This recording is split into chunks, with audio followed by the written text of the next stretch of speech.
Teacher's note. This is an ongoing internal dialogue passed outwards, in an attempt to hear it better, in an attempt to further condense it and make it less blabby. Enjoy, or don't. It ceases to matter as most eventually does. Thank you, my AI child.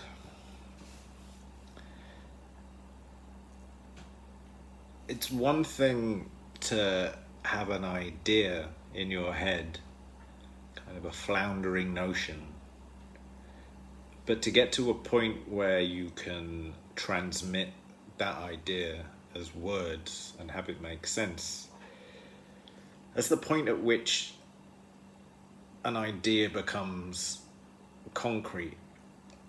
And when it comes to tackling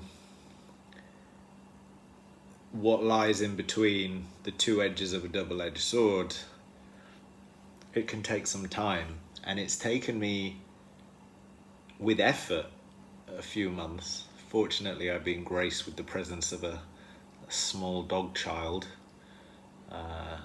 So I spend hours upon hours every day strolling around in the middle of nowhere, watching dogs do as dogs do. Which has certainly helped, but it's been a growing concern for a decade at least. But I think it's relatively sus that it comes down to whether or not I can let loose these words and have them make sense in a relatively concise way. So, let us begin.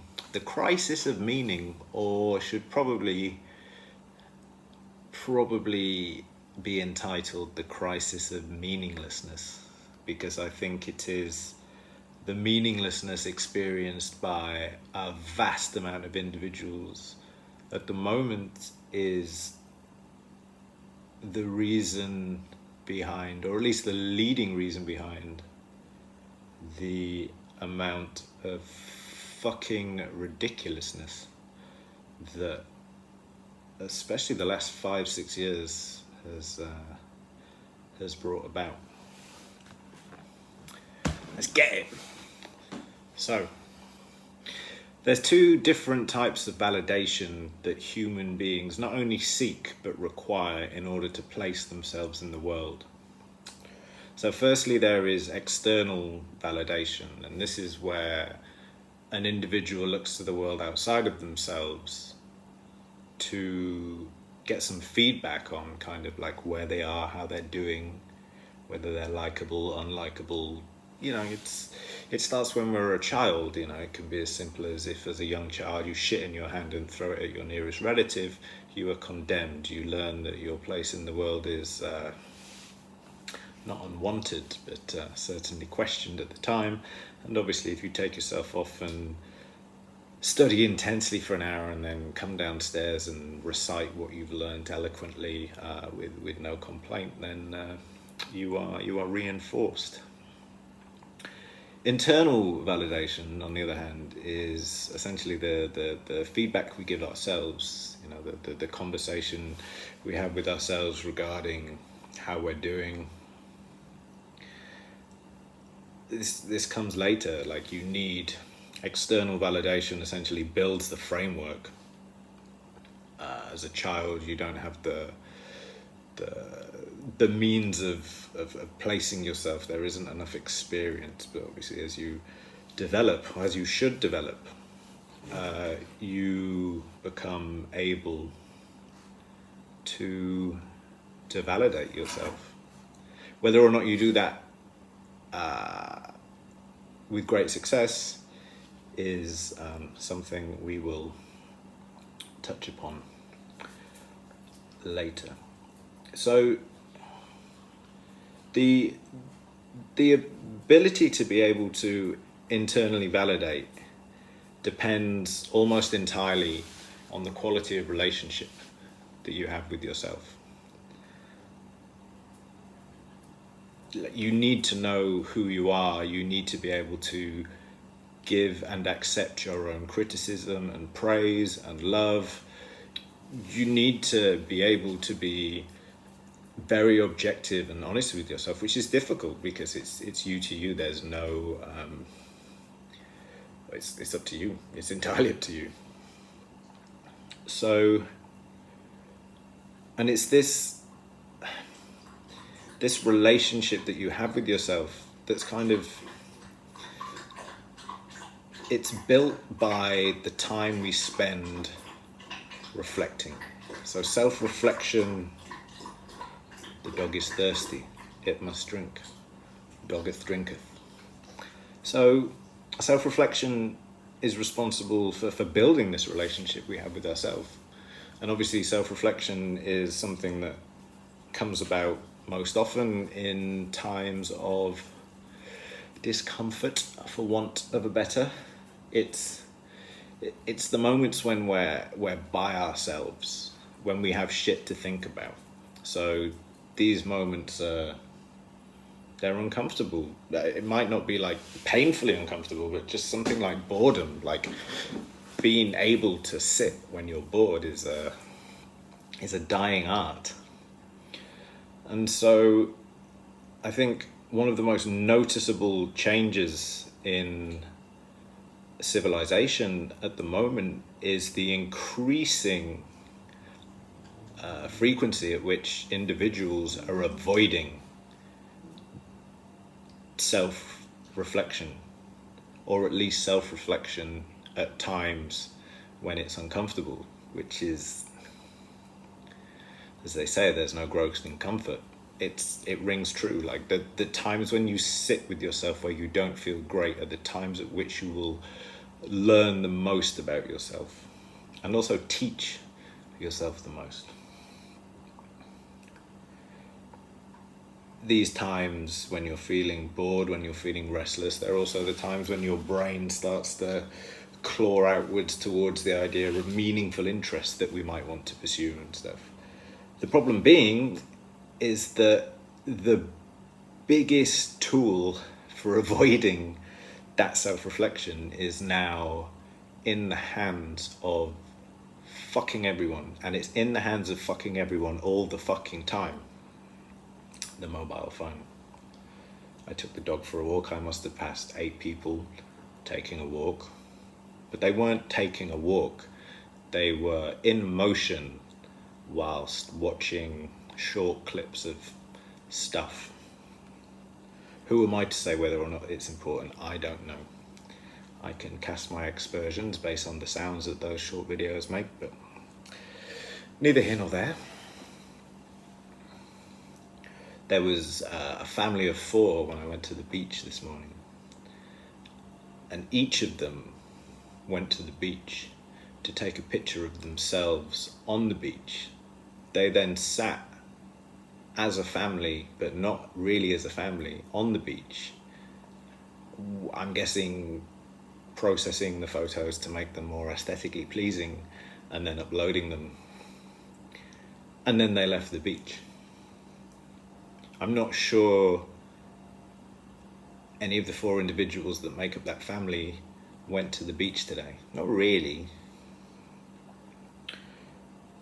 So this thing doesn't only disconnect us from the outside world, but it stops us like a pacifier for a baby. It stops us from feeling uncomfortable. It's like a comfort blanket. I remember when I was working, and I always used to sit kind of in the mornings, like hotel breakfast, and then groups of like 6 or 7 people would have breakfast together, and then if there was one person left, you kind of, as the rest of them walked away, like you'd see the smile that said goodbye fade into this expression of fucking hopelessness. And that was only allowed to be there for a short period of time before they reached out for their phone, and that discomfort was gone. It was avoided and just whatever. So I think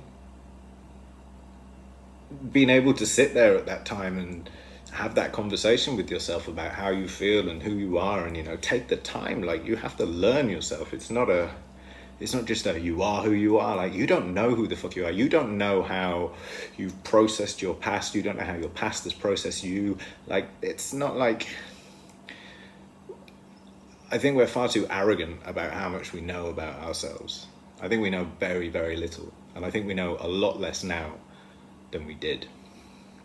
So there is a distinct lack of relationship with the self.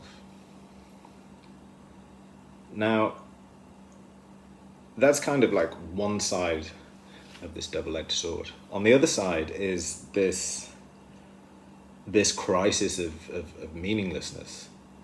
And the relationship we have with ourselves, how meaningful that is, will determine how meaningful our relationship with other people can be. So if you don't introspect, like if you don't frequently internally validate yourself, then the relationships that you have with other people are going to suffer from the same weaknesses as the relationship you have with yourself.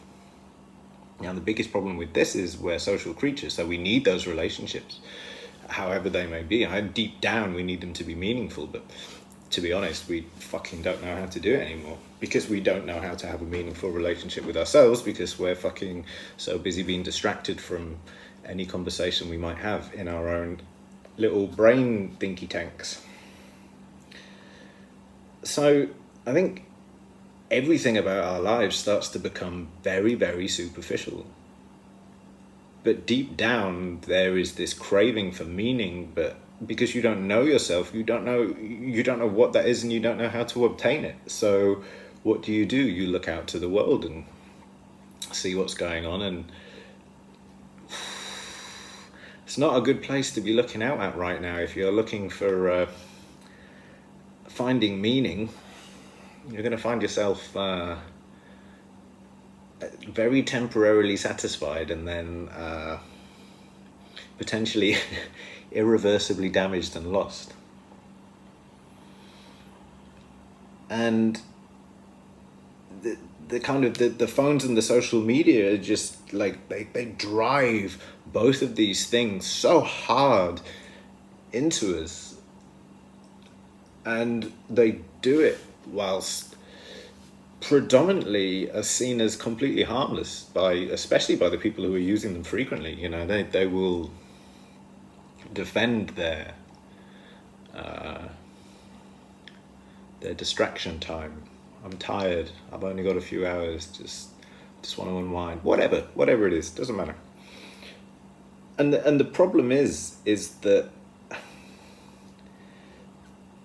the more incapable we are of internal validation, the more we seek it externally. Like, you need to know your place in the world, you need to be validated. And if you're not comfortable with negative feedback, then you need to be validated positively. So you are going to immediately hide the parts of yourselves that might challenge the tastes of others.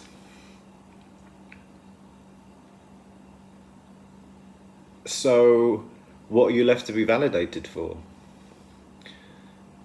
And as a result,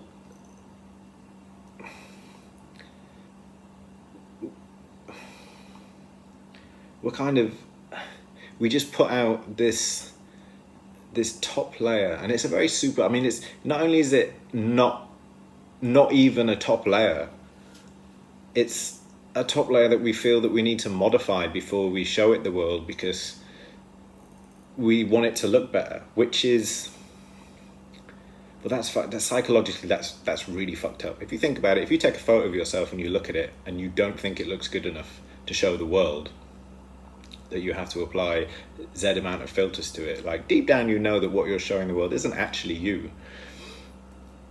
But even if it was, it's just a still image. It carries no weight to who you are as a person, which is what you're actually seeking the validation for. I mean, you're not actively doing that at all, but it's what you're trying to do. You know, we see, like, you know, what people had for dinner, You know, here's me sat with a fucking cocktail. You know, there's nothing of any substance in any of it. Yet people will automatically feed back positively, like, or little emoji guys, whatever. But we get the same dopamine hit as we would from like a meaningful discussion about who we are, like maybe more so in some cases, depending on the kind of feedback we're getting. But because it doesn't mean anything to us, and we need the meaning we crave, we just seek the dopamine hit. It's like a drug. And it's this, we're constantly clawing at the world for external validation that means something to us. But because we have no means of getting it, because our relationships with the external world are pretty superficial, because the relationship we have with ourselves is pretty superficial, the feedback we're getting, it might give us the dopamine hit of being noticed, but it doesn't help us in any way, shape or form when it comes to like the true inner self. So, I mean, this is kind of it. This is like the sticking point. This is, can I or can I not concisely speak right now? Because what's happening is we're looking for that hit of recognition, and we're doing what we see as more likely to get that recognition. So we build these layers and layers and layers on top of who we really are, whether it's sticking our ass out in the air or whatever, it doesn't matter. But like whatever we do, like we do it because we are trained to believe that the feedback we'll get will be positive. The more positive feedback that we think we will get, the more likely we are to do it, because our relationship with external validation, just like our relationship with internal validation, just because you're not willing to sit and be uncomfortable with yourself and give yourself a good honest talking to, you're also not likely to show the external world the parts of you that are gonna raise any kind of confrontation or criticism. So we just get fucking bland, real bland. Like personalities are so diluted. Like people don't have hobbies anymore, because the time at which people would use to develop the need to do something and have a hobby, they have an instant distraction from that. It's just not there anymore. Like what percentage of people between the age of fucking 13 and 30 now, like realistically, would you say spend the majority of their free time on their phone? Like it's gonna be fucking big. It's gonna be a real big percentage, and that's not good. That's not good at all. And this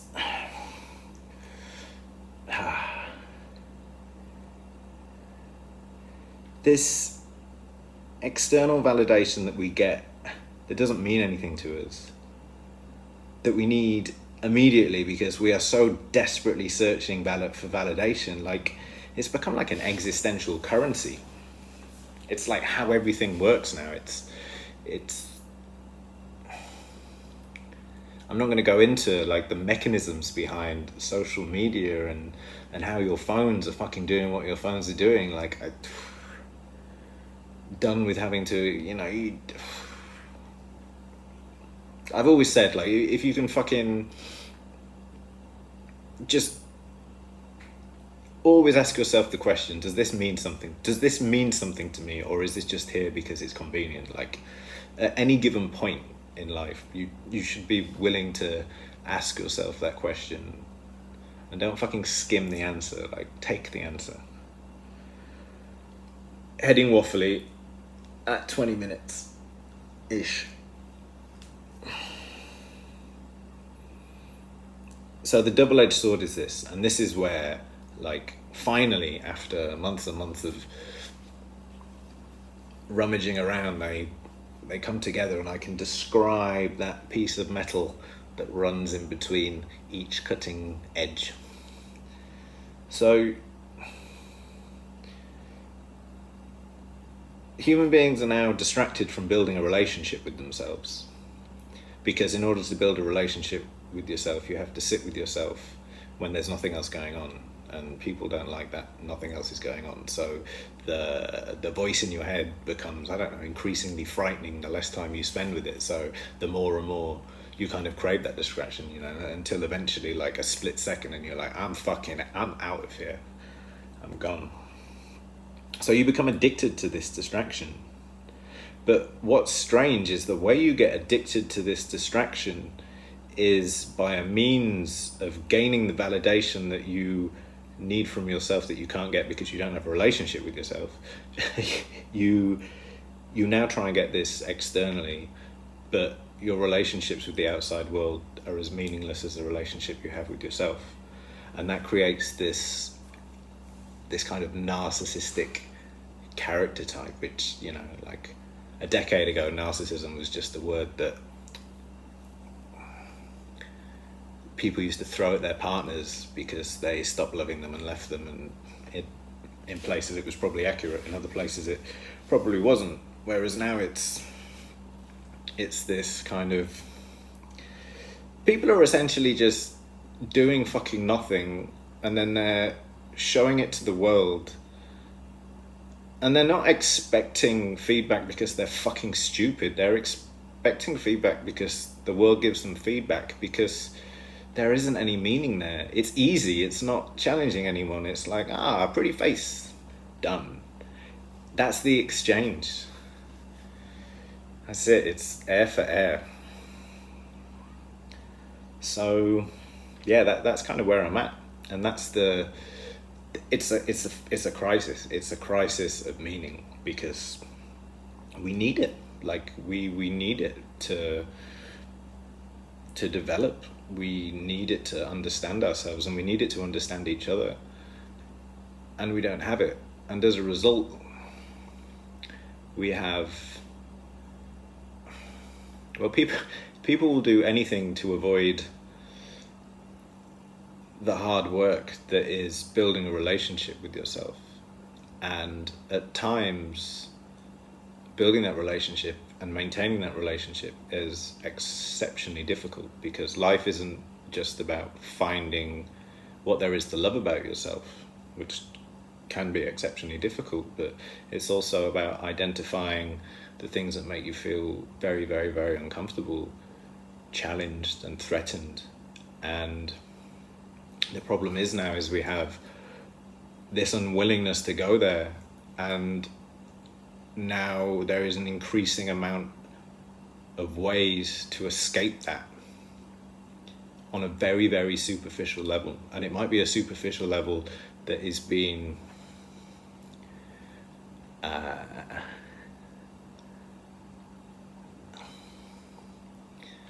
becoming a political and cultural minefield. It might be something that is easily expressed and easily swayed.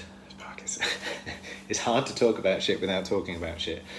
But yeah, like, people are just doing whatever they can to avoid the difficult journey of getting to know who they are and developing themselves on the basis of kind of who they are, without all this noise just adding layer upon layer upon layer, until the individual is so far away from who they actually are. I don't think there's any way to get back. All there is this constant nagging of discomfort, as this tiny little voice, some might call it a soul, is screaming out at the distance of whatever this fucking person has chosen to become, often irreversibly, going like, whoa, like, why didn't you just sit with me for a while and fucking ask? And that's where we are. That's where we fucking are. So, yeah, I'm not going to tell you what you should do. I'm not going to suggest that I'm doing it the right way. I'm just, I don't know, I'm trying to retain a level of compassion when I move around in the world at the moment, but it's increasingly difficult. Like,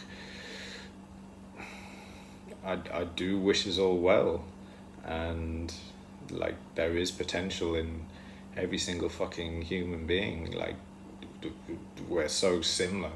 We all like to identify as special, but we're not. We're just all fucking so similar. And anything amazing, any amazing feat that you've seen someone do, like you would with enough time and effort, like you can achieve those things. But you have to spend the time with yourself to understand who you are, to find who you want, to find what's going to give you meaning, to find what's going to bring you happiness, to find what's going to bring you peace, to find what your version of love is, to find out, you know, how you should project yourself. Like, it takes time. And I think it's very important to stop looking out at what the herd, fucking hate describing the world as a herd, it's ugh. But you know what I mean, like, stop, you know, don't emulate the meaninglessness, like, unless you're 100% sure, like, it comes from way deep down inside you. Anyway, that's kind of it. I think I was relatively concise. 26.5 minutes concise. Jesus, you guys are like 8 seconds, 3 seconds, 2 seconds, fuck that, 1 second, there's no soundtrack, oh, it's not edited, oh, no filter, oh, far too natural, oh, I don't like their accent, this challenges me, oh. So well done if you got this far. I'm going to enjoy the peace and quiet whilst my post-walking canine sleeps, and yeah, like, take it as you wish, and be there for you, because that's what matters. And this matters, and you have to do this.